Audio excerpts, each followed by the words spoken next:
is up, ladies and gentlemen? We are back. We are live. It is the Freight Coach Podcast, the top podcast in transportation, coming to you guys every single weekday, 8:30 a.m. Pacific, 10:30 Central, to break down some industry headlines. But most importantly, you guys provide some actual insight into what you can do with all of this information. If this is your first time tuning in, welcome. This is the real side of freight, ladies and gentlemen. And I say that before every single show. And what I mean by that is I only speak with transportation professionals because at the end of the day, I want to talk to the right individuals who have done what you're looking to do or who are currently doing what you're trying to achieve. So you can take that information, apply it, utilize it, and see a meaningful difference in your business and your life. Happy Friday, everybody. I got a very special guest for you guys, and I'm going to bring him up here in a minute. We're going to be talking about what's going on the finance side of things here. A lot of things have changed since he's been on the show last, i.e. rates are up across the board, and there's actually a massive breath of fresh air out there. So we're going to be talking about that and what are some of your options out there if you're looking to expand in this market. But we got to do our This Week in Freight, powered by my friends over at DAT. You guys, we are doing a flatbed lane analysis today. As always, 100% of this is viewer submitted. So if you want your lane broken down on the show, I need you to email my team, podcast@thefreightcoach.com. I need shipping city, delivery city, trailer type. We do drive-in, reefer, and flatbed, and today is flatbed. So let's bring it up. We got Paul Wall's hometown, a.k.a. Houston, Texas, going to Rockford, Illinois. As always, the first thing I look at when I'm assessing any lane out there, you guys, is miles. And this one is a decent weekend run. We're almost at 1,100 miles out there. But I want you guys to pay attention to this spike that we're seeing. Now, we obviously know everything that happened with fuel prices, skyrocketed up there, DOT inspection week, holidays, and everything else. But like the flatbed market, specifically inside of the Midwest, where we are running some freight, is all of this, right? Like you are seeing at minimum $4 a mile, if not higher, on a lot of lanes out there. And then, you know, because we moved Dallas up to Minnesota the other week, and we were almost at like $5 a mile moving that one in particular. That was pre-DOT inspection week. So all of that to be said, the Midwest is popping right now when it comes down to it. So we are, we move a lot of freight out west here inside of my operations. And, you know, a lot of our core carriers that we were working with for the last 3 years, they stopped sending their trucks out west, primarily due to fuel prices out there because diesel's like $9 a gallon out here. And they kept it in the Midwest because they were telling us this back in March. They're like, hey, listen, the Midwest is like, it's popping right now. And we're getting a lot of money and we're running shorter miles. And it's all evening out to what we were doing when we were running, you know, kind of cross country at that point. And that was another one of those big factors where if you're seeing tightness in capacity out there, you might have started noticing that a lot of your carriers aren't going to certain areas. And I think that is that balancing act with higher fuel prices that a lot of fleets are doing right now. They might be changing their service area due to the fact that they might not have an extended line of credit with their fuel provider or their line of capital from their bank. And they have to adjust their service area. And then especially, why would you run more miles if you can make more and drive less, right? Like, I think it's pretty simple economics. I mean, again, I like to always say I went to public school, and I did. But if you can drive less miles, have less wear and tear on your equipment, and make more money, you're going to do that. And it is seemingly a lot of carriers are just sticking inside of the Midwest right now, which I would as well. If you're averaging $4.50 to $5 a mile, it's a great area. And, it's a welcome sign out there to the trucking community as a whole, right? Like I see a lot of the drivers out there and I hear a lot of what they're saying. Seems like the Midwest is about the highest paying area out there. From what I see, again, I don't look at every single lane in the United States. So I guarantee somebody could sit here and tell me, oh, this one's paying more.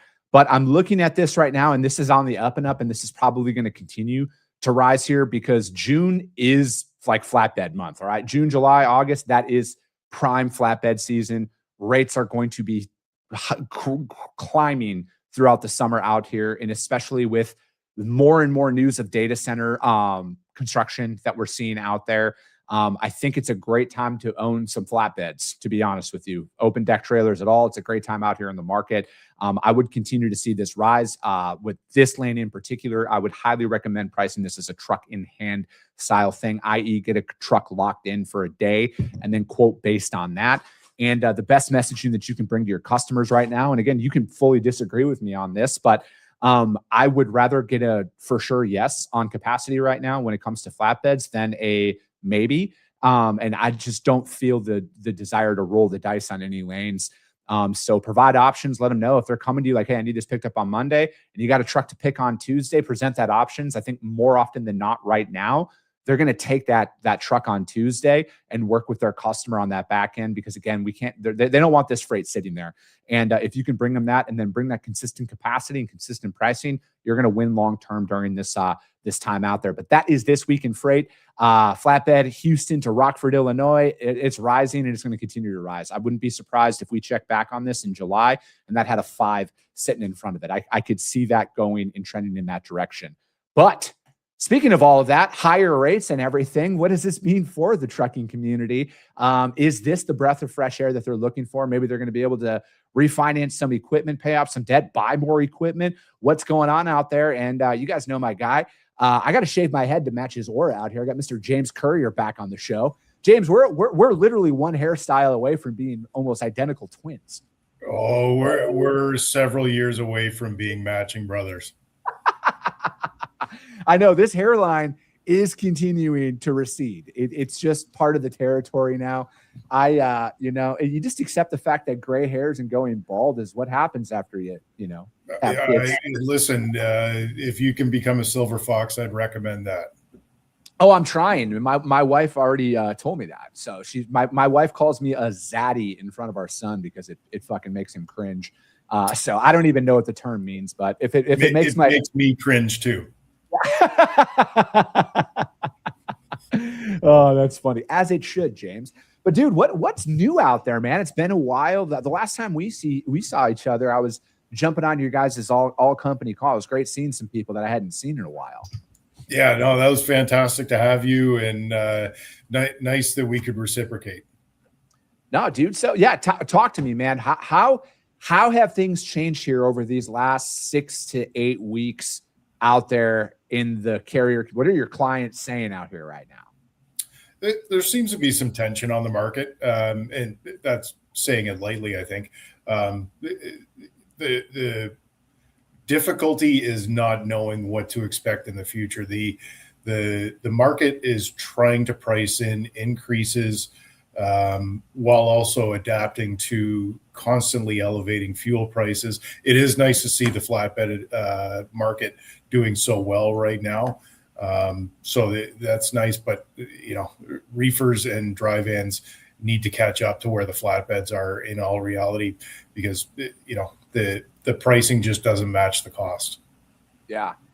How are people, because when fuel prices initially spiked up, that was the only time for that week or 2 week period, at least from my business development calls on the shipper community, that they were like, shit, I think we got to start looking at other providers to bring in to do that. But it seemingly kind of leveled off, right? Even though it spiked up, it seemingly leveled off out there. And one of the big things that a lot of the carriers that we work with, because, we try our best to work with the same handful of trucking companies for the majority of our freight, James, they had all said, they're like, the biggest problem that we're seeing now is our fuel providers, our fuel card providers and our line of credit from the bank, they're not looking to extend us any credit on this to be able to offset this operating cost. So some of them had to change their operating model at that time because, now, and it's every time people, and I'm pointing this at the brokerage community, try and start doing carrier math on, oh, I don't understand if fuel costs this and, you guys should only need this to blah, blah, blah.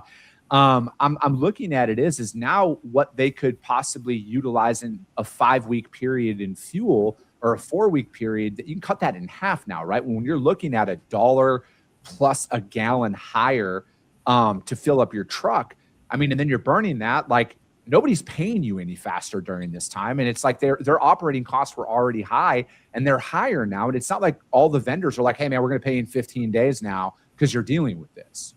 Yeah, that's not the way it happens in trucking. If anything, it slows down when you have these kinds of elements in the market that are impossible to price in. The people who are extending credit on the fuel card side are not any more excited to pay their bills any more quickly. Mm-hmm. Is there I mean, kind of the title of the episode here, man. Is there going to be a credit crunch now? Does this create an environment where, yes, higher rates are good on paper and in theory, but again, the cost to operate isn't going down, right? So it's like it's not like a lot of their profit margins are necessarily increasing overnight. So are lenders of, again, this is kind of a broad question, but like are lenders not necessarily keen to extend lines of credit right now or increase lines of credit in any capacity because maybe this hasn't been going on long enough, right? Like we're coming off of 4 years of depressed rates. Let's qualify when you say rate, an increase in rate, you're speaking about the freight rate, not the finance rate. So no, I meant like credit, like lines of credit. Yeah, freight rates, excuse me. That's the one I'm talking about, not finance rates. Interest rates and stuff. So it's a good thing when freight rates go up. It's a bad thing for the carriers and the brokers when the finance rate goes up. So we'll just qualify that off the bat. Everybody wants lower finance rates. Yeah. Same thing with your mortgage. So to answer your question simply, there's not a credit crunch. There is a ton of capital out there for the right companies. The ones that are operating efficiently and are managing their cash flows appropriately, those are the ones who are going to do well going forward. There is a strict capital crunch on the companies that are not getting their financials done properly, who are not operating at maximum efficiency, the companies that are not focused on fleet utilization. Those are the ones who are ultimately going to have massive, massive problems going forward over the next several months. So, I mean, how I look at this is when we're at a time like right now where yes, rates have increased, freight rates have increased, but how are the most successful companies really navigating during these times? Because it's easy to see a couple of weeks of a breath of fresh air and think, let's double down, let's buy more trucks. Like this isn't going to go away anytime soon. And, I'm also bringing this up with the added thing that, the feds here in the States just appointed a new chairman out there. Is there any correlation to what that could mean for kind of like the overall economy, access to capital and stuff like that? Access to capital is there. Let's get that straight. There is more than enough capital on the market to finance every trucking company who is qualified to get it. And if you want to follow a theme based on the title of your podcast of today, I think that would be appropriate. Following the intervention theme, you need to start killing the delusion that the market is going to save you. If your survival strategy depends on a Federal Reserve meeting or a new Federal Reserve chair or some spot market miracle, you don't have a business plan. You have a lottery ticket. You need to fix the capital structure with the market that you have today that you're operating in, not the one you're praying for tomorrow. Yeah. But like, I want to talk about that there because like you see that a lot, James, where it's back even, dude, we'll go 7 weeks ago, pre all of this stuff happening, fuel prices spiking, rates spiking across the board. The sentiment out there is there needs to be a minimum from the carrier community. There needs to be a minimum of $2.50 a mile. We can't survive for anything less than $2.50 a mile or $3 a mile. I think it was back at that time. Now the exact same statement is being made, but now it's we deserve $5 a mile. We can't survive on anything less than $5 a mile. And I've never thought about it from that lottery ticket spot market analogy that you brought up there, because I'm like, I get it. I'm a capitalist. I believe in the free market. The rates are the rates, right? Like I don't get offended when somebody quotes me more money to pick up one of my customers' loads. That is what it is. Mm-hmm. But I've never actually thought about it from that strategy perspective of it's like, if you can't survive on $2.50 a mile, how are you going to survive on $5 a mile, right? Like you're just going to spend more money. Is that what you guys kind of see, year over year? There's probably a pattern out there from all the companies that you've looked at. Absolutely. The pattern usually has something to do with fleet utilization. If you have trailers sitting empty in a yard right now, you're probably sweating over payroll or fuel costs. you're sleeping on a pile of liquidity. Traditional banks don't look at those idle trailers and see zero value. You know, you need to utilize your network and third-party platforms such as vHub and FinPark to utilize the dead iron so that it can be digitized and monetized and turned into active credit strength. You need to sweat test every single piece of equipment on your property right now. Otherwise, you're failing a leadership test. Do you think trucking companies, who they have excess trailers just sitting there idle in their yard and stuff like that, are they at a stronger position overall from like a longevity of cash flow to just rent that out, utilize something like vHub, get that out there in the market as opposed to just liquidating the asset? Because I think like that's probably most people's first reaction is, hey, if this is just sitting, it's been sitting for 3 months, let's just sell it, get off our books, do what we got to do, and we'll just deal with it later. It boils down to whether or not you're really in an equity position with the equipment that you currently have within your fleet. If you're in an equity position and you have the opportunity to right size your fleet, then maybe that's the opportunity that you should really explore. Going down that road means sometimes bringing your fleet down to an operational level where it's more appropriate for the staff that you have and the operators that you have. If you're not in an equity position, then utilizing your fleet on third-party platforms might be the more appropriate way to go. I mean, when we're looking at, coming off of where, the market was for these last 4 years, James, and, people are looking to probably, redo their loans, refinance their equipment, do anything to survive, right? Because it was wild, when you look back and kind of take stock of it, when, the prices of trucks were, $200,000+, new trailers were, I think 80 to 90 grand, probably even higher in some of those instances out there when we saw. And then a lot of people were just buying up because it was so hectic and chaotic during that time. And then the market essentially fell out. And now we're seeing, a rise in, I would kind of almost say of equal proportion, right? Because some of these rates have went up $1,500 over the last 4 weeks, right? Like that's a very steep rise. It's significant. Yeah. Yeah.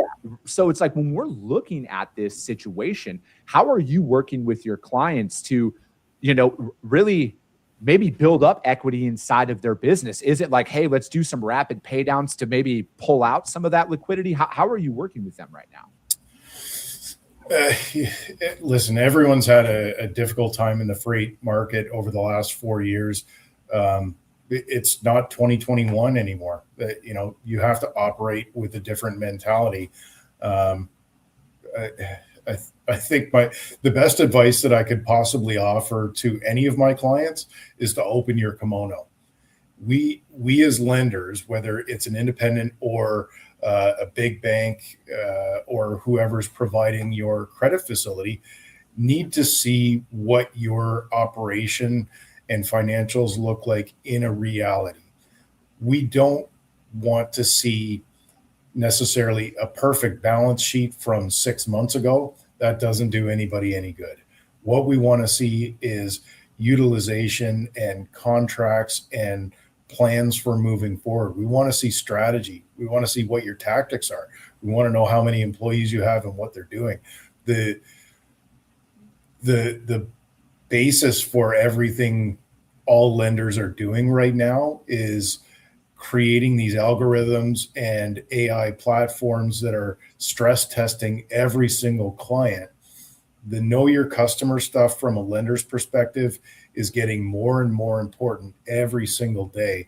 We need the kimono open so that we can actually help, not be reactive in nature. We want to be proactive so that we can get in front of any potential issues.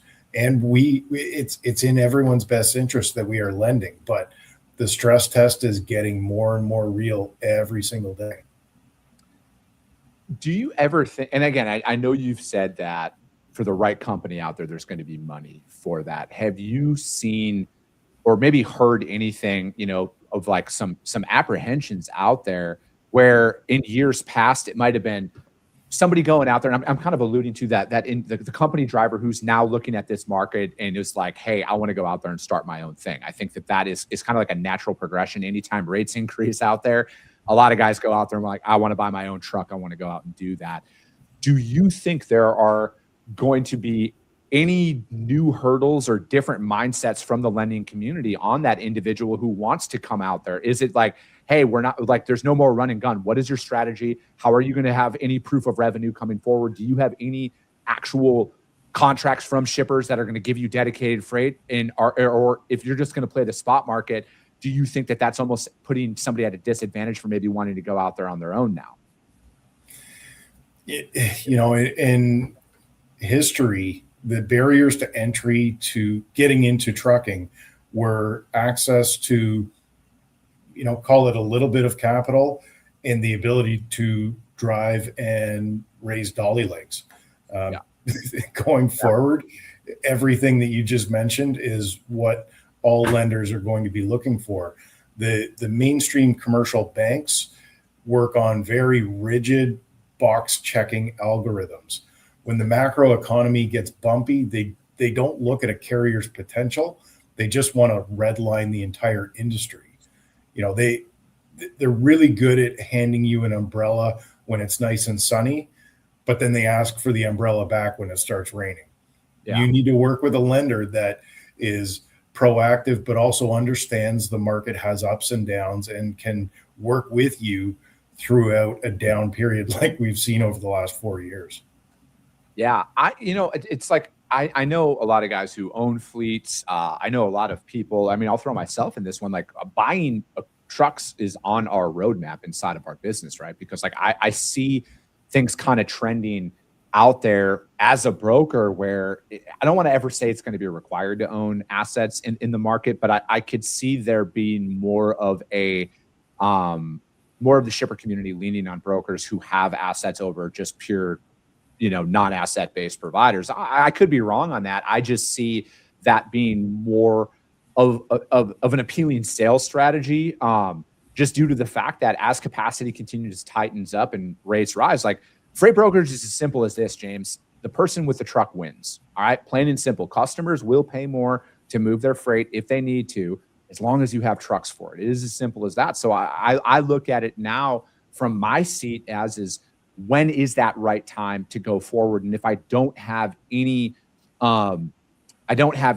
experience owning fleets, is it going to be buying an existing trucking company, building it from scratch? And then are potential people like myself, if I come to you, it's like, I better be prepared to essentially put everything on the line personally, to personally guarantee any form of loan that we would be looking to acquire to purchase that. Personal guarantee is not always mandatory. What I'll say is that owning heavy assets like you do in the trucking world is not for the faint of heart. Any small, mid-sized, large-sized trucking company is going to tell you that. It can be an absolute nightmare, particularly when you let the fleet get away from you, whether it's an aging fleet or you're not doing preventative maintenance at the right schedule. You're not investing the right amount of capital into maintaining it. It is certainly not for everyone. There are terrific fleet managers out there and there are terrific brokers. Often they're not the same people. We all have our strengths and our weaknesses. I'm not in the fleet operation business. I'm good at finance. I let the people who run the fleet tell me how they're running the fleet, and I work with the finance folks to ensure that they're getting the right capital at the right time to maintain their fleet, to grow their fleet, whatever they need to do. But focus on your strength and do what's best for your business outside of what you think it should look like. Mm-hmm. Yeah, it's it's interesting because I sit back and I read just as many articles as the next individual in this industry about kind of what's going on out there in the overall market, the economy. What are some of those threats and anything that could potentially derail what we're seeing in the market right now. And it's like, as much as things have risen in regards to rates out there in the market, yes, it's undeniable. Things have changed. Prices are up. Capacity's tight in certain markets across the board. Is this going to last for 2 years? I don't know. I think anybody who can sit here and say that it is I think they're a fool, and I think that they're just going for clip. Like, I could easily change my content strategy, James, and go very extreme in one direction or another.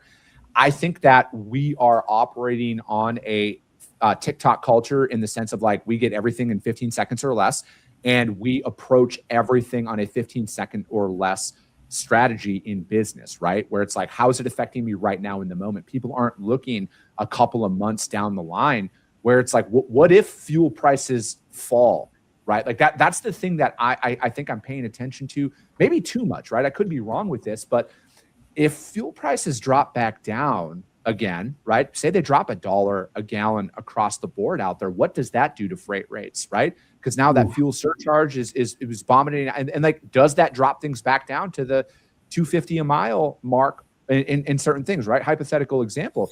I could see that being a reality. I am a firm believer that you can't read and learn too much, particularly when it comes to geopolitics. What is going on with the Strait of Hormuz right now, and Iran and Venezuela and China and Russia, it all has a lasting impact on the market. I had the fortune of being with the ELFA in Washington early last week, and we had an economist from the ELFA speaking to us.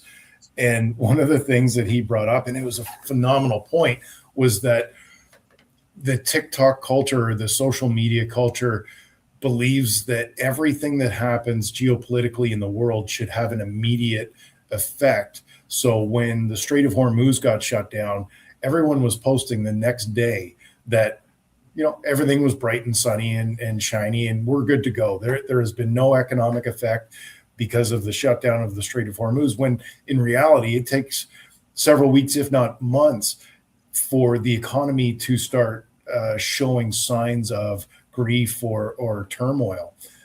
We're seeing that now, 90 days into this conflict, and almost a year after the initial bombing in Iran.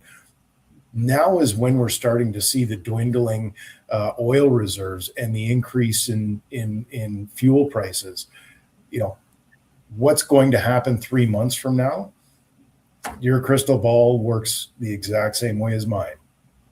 No, for sure. And that's why, I mean, at least from my perspective, as much as I love seeing a breath of fresh air into the market, I want to see people financially improve their businesses out there and stuff. But like, I'm also, I don't know, maybe I'm wrong. As somebody who's in the media, maybe my media strategy is wrong by waiting to talk about stuff at an in-depth level, because I would rather wait and be wrong than be, the first one to comment and just have to like be the boy who cried wolf on a lot of stuff. I don't know. I look at, with what we're seeing out there, that it's great, but there's a lot that could change seemingly overnight, and then the market could go back down, and then what, right? Where I think, ultimately, to tie it all together, I really love what you said there, James, about the spot market lottery analogy, man. I think that there's a lot of people in this industry, whether they're a carrier or a broker, that they live and die by the spot market. That's their entire strategy is how much money I can make today. And they're not necessarily building a system to sustain through any market, because rates are going to rise and fall. Fuel prices are going to rise and fall. Truck prices, interest rates, all of that are going to rise and fall. Nobody really controls any of that. Well, no, you cannot control it. You can follow it, and you can run a very successful small or, even a medium-sized brokerage doing that. You're never going to run a large-size fleet by not being proactive. Yeah, I think the longer I get into this whole entrepreneur, self-employed world that I'm in, James, I'm more of like, how do I improve my profit margins? How do I improve my business's profitability? Because I see so many businesses, everybody's celebrating cap raises and revenue, everybody celebrates top line numbers, but what's the bottom line look like, right? Are they actually making money, or are they burning capital and losing money I was talking to somebody about this. I'm like, who's a better entrepreneur? The person who builds $1 billion paper company, or like on paper, they're doing $1 billion a year, but they're losing money every month? Or is it the person who builds a $10 million a year company and they're profiting 10%? Right? Like who gets celebrated? The $1 billion one does, because it's make more headlines, but the $10 million company is technically worth more money, in my opinion. I'd much rather see a flat EBITDA year over year right now than a perfect balance sheet from 6 months ago that was written on a cocktail napkin. Yeah. No, dude, it's an interesting time, James, but I always love having you on, man, because you just think about this stuff a hell of a lot differently than I do. And I think most people do out there. And we got to go out there and see, how do we improve the financial health of our businesses at all times? But how does anybody reach out to you to find out more about what you got going on, James? Reach out to me anytime. James Currier on LinkedIn, james.currier@finloc.com. And always happy to hear from your listeners. I've had some tremendous conversations over the past few years with people reaching out just after doing something like this. It really is awesome and opens up the audience. So I appreciate you having me. Thanks, Charlie. Anytime, man. James, thank you so much. And that's going to be it for today, ladies and gentlemen. As always, if you got value in what you heard and you're not subscribed, subscribe to the show, you guys. And if you're feeling ambitious, rank that show on iTunes and Spotify, because if you see value, your network's going to see it as well. I appreciate you guys. I love you guys. And we'll be talking to you soon.